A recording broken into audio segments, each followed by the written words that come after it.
Hey everyone, and welcome to MediByte. Today, we're going to tackle a really important topic, human immunodeficiency virus, or HIV. In just the last few decades, our understanding of this virus has been completely revolutionized. So we're going to walk through exactly how that happened and what it means for us today. Let's dive in. So just think about this for a second. What if a virus was so, clever, that it could actually hijack the very cells meant to protect you, and then turn them into little factories for itself, just churning out thousands of new copies? It sounds like something out of a sci-fi movie, right? But it's not. This is exactly how HIV works, and getting this concept is pretty much the key to understanding everything else we're going to talk about. Okay, so let's start at square one. What exactly is HIV? And what's the deal with AIDS? How are they different? This is something a lot of people get confused about, so we're going to clear that up right now. All right, let's really break this down because it's so important. HIV, that's the virus. Think of it as the intruder that attacks your immune system. Now, AIDS is not the virus. It's a syndrome, basically a collection of symptoms and illnesses that can happen in the late stage of an untreated HIV infection. That's a huge distinction, and it's absolutely crucial. You can live a long, healthy life with HIV and never, ever develop AIDS. So HIV is part of this really unique family of viruses called retroviruses. Here's how it works. For most living things, like us, the blueprint is in our DNA, right? And that DNA gets copied into RNA to build stuff. Well, retroviruses do this whole process backwards. HIV carries its genetic code as RNA, and when it gets inside one of your cells, it uses this special tool, an enzyme, to write a DNA copy of itself backwards right into your own cell's DNA. It's like it's rewriting your body's code, a total hostile takeover at the most basic genetic level. Okay, so now we know what it is. Let's get into how the virus actually spreads and what it does once it gets inside your body. All right, HIV can only be transmitted through specific bodily fluids. We're talking about blood, semen, vaginal fluids, and breast milk. And it's so important to be clear about what doesn't spread it, things like hugging, sharing toilets, or drinking from the same glass. That's just not how it works. The most common ways it's spread are through unprotected sex and sharing needles. And it's worth mentioning, thanks to really good screening these days, getting it from a blood transfusion is incredibly rare in most parts of the world. And when it comes to sexual activities, the risk isn't the same across the board. Some things carry basically no risk at all.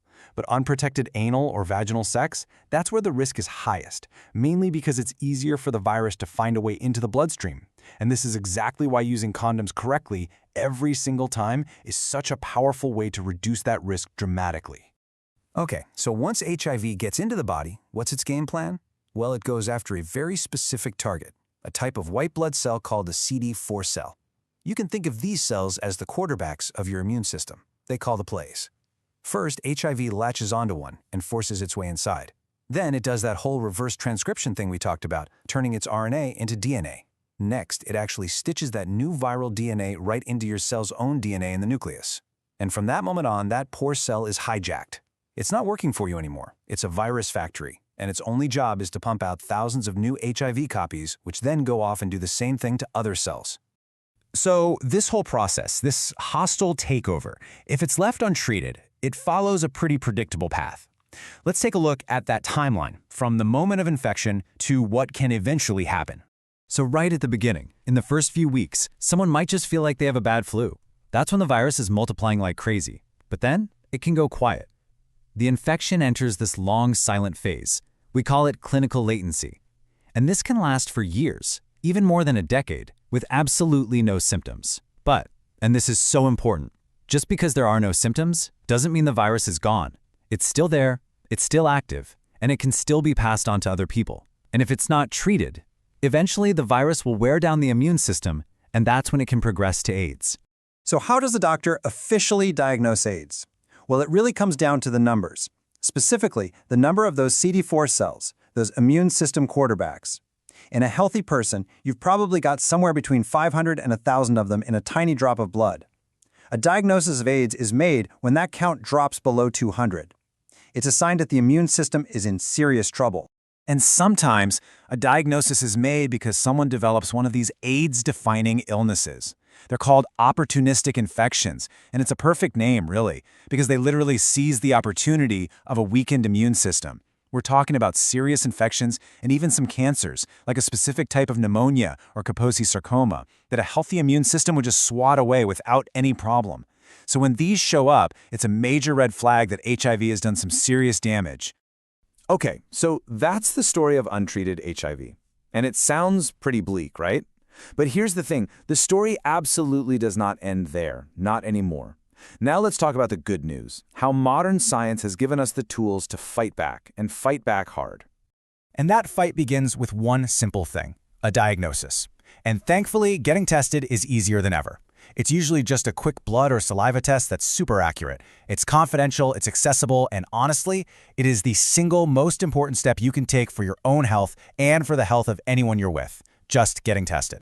Now, this next part, this is probably one of the biggest, most important public health messages of our lifetime. It's called U equals U. It stands for undetectable equals untransmittable. Here's what it means. Today's medications, called antiretroviral therapy or ART, are so good that they can lower the amount of HIV in a person's blood to a level so low that it can't even be detected by a test. And this is the incredible part. When someone's viral load is undetectable, they cannot sexually transmit the virus to a partner. I mean, just let that sink in. It's a complete game changer. Absolutely revolutionary. And the real-world impact of these treatments, it's just staggering. I mean, look at these numbers. Back in 2010, about 1.3 million people died from AIDS-related illnesses around the world.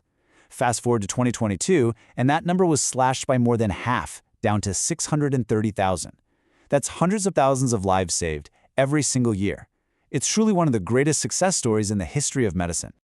So now that we have these amazing treatments, what does our full prevention toolkit look like today?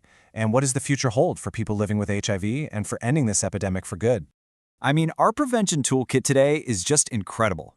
Condoms, of course, are still a super effective and important tool. But now we also have PrEP. That's a daily pill that someone at high risk can take to prevent getting HIV. We have PEP, which is like an emergency medication you can take after you think you might have been exposed. And of course, the ultimate game changer we just talked about, treatment as prevention, U equals U.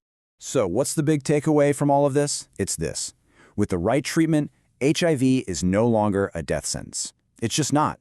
It's now considered a manageable, chronic health condition. We put it in the same category as something like diabetes or high blood pressure. Someone living with HIV today who's on effective treatment can expect a little life that is just as long, just as healthy, and just as full as someone who doesn't have HIV. That is a fact. You know, when you think about it, we've come such a long way. Science has taken what was once a universally fatal diagnosis and turned it into a manageable condition. It really makes you wonder, what's next? What's on the horizon? A functional cure? A vaccine that prevents it altogether? Well, I can tell you that scientists all over the world are working tirelessly on those exact things. The future in this fight is looking brighter than it ever has before. Because at the end of the day, knowledge is power. Knowing the facts helps us fight not only the virus itself, but also the fear and the stigma that can still surround it. If this explainer was helpful for you, please give it a like, share it with someone who might need to see it, and subscribe to MediByte for more clear, reliable health info.